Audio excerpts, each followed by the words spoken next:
Today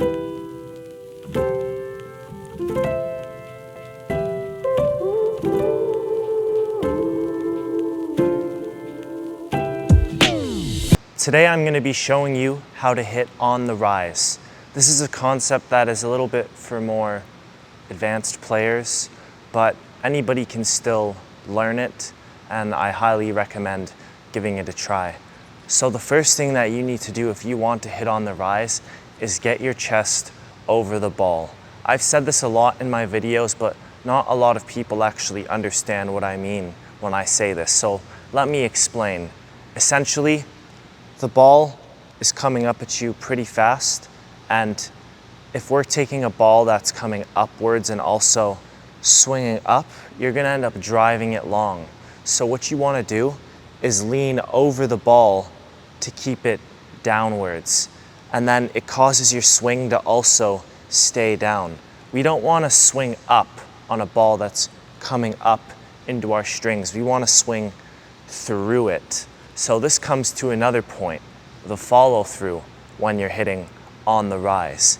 It needs to be a smaller follow through, and it needs to not finish high over your shoulder. And I already recommend that people catch the racket lower below the shoulder so you can hit through the imaginary glass wall, which is your contact point, and you kind of want to smash through it and keep going. So you want to make sure that you don't drive the ball up too high. Another thing that needs to happen if you want to hit on the rise, you are taking away time from your opponent, but that means you're also giving yourself less time to set up. So what you need to do is have an even smaller take back than you usually do, meaning there's no time to set up big here, because then you're just gonna end up hitting late and hitting the ball out. So your take back for an on the rise shot needs to be boom. And for the forehand, you're gonna have to set the racket pretty low because you are gonna take the ball before it rises. That's why it's called on the rise. So you're taking it before it gets to its apex, which is its highest point before it drops. So your setup for an on the rise forehand, instead of setting up at shoulder height, it would just be boom, height of the ball and go through it. And on the backhand, same thing. I have a one-handed backhand, so it would be height of the ball, go through it. And notice I'm leaning over the ball with my chest. From the side, leaning over the ball with your chest looks like this. I'm hitting the ball, and essentially your chest is leaning over your front foot. You're not probably actually gonna get over the ball with your chest, but it's kind of just a reference so you can kind of piece things together in your mind. Now, when you're hitting on the rise, this is the most essential part to make it work. You need to swing with your body and not your arm. If you try and arm the ball, your racket angle, if it isn't perfect, you're just gonna end up hitting the ball way out or driving it in the net, driving it wide. And basically you wanna have more of a stable wrist through this shot.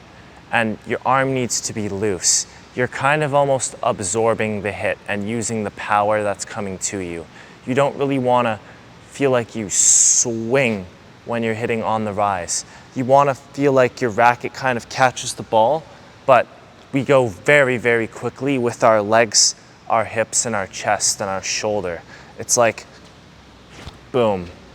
It's just like how I teach, the other strokes on this channel, swing with the body first, but you need to emphasize this feeling even more when you're hitting on the rise to make sure that, you're not arming the ball, swinging up too high, swinging too fast, because these are things that the little things will really matter.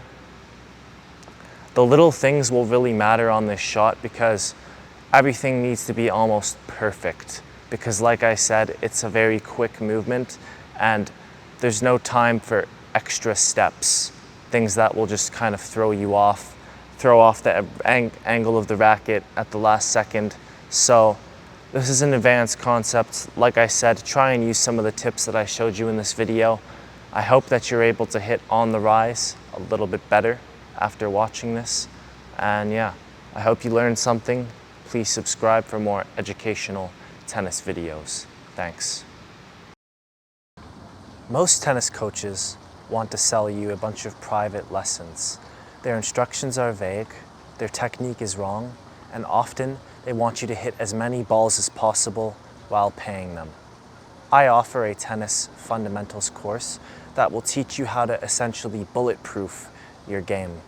You can find it in the link below, and check that out if you're interested. I also do professional shot analysis, and you can reach me at this email if you would like a 24-hour turnaround with an on-court video response where I will diagnose what you're doing wrong, I will demonstrate your mistakes, I will correct them for you, and we will also follow up with a video call. Ciao.